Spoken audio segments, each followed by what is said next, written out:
রাষ্ট্র সংস্কারের জন্য বাংলাদেশ জামায়াতে ইসলামী ডক্টর মোহাম্মদ ইউনূসের অন্তর্বর্তী সরকারকে যৌক্তিক সময় দিতে চায় বলে জানিয়েছেন দেশটির আমির ডক্টর শফিকুর রহমান।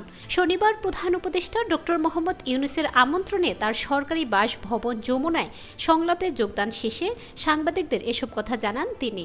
জামায়াতে আমির বলেন, এই সরকারকে নিরপেক্ষ থেকে একটি ভালো নির্বাচন উপহার দিতে হবে।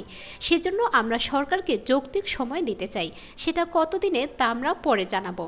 তিনি বলেন, গত 3টা নির্বাচনে জাতি বঞ্চিত হয়েছে। আগামীতে জাতির সামনে একটা গ্রহণযোগ্য, সুষ্ঠু এবং শান্তিপূর্ণ নির্বাচন উপহার দেওয়ার পরিবেশ তৈরি করে দেওয়া বর্তমান সরকারের মূল কাজ। সেজন্য মৌলিক বিষয়ে তাদের কিছু সংস্কার করতেই হবে। কি কি মৌলিক বিষয় সংস্কার করা উচিত সে বিষয়ে আমরা কথা বলেছি।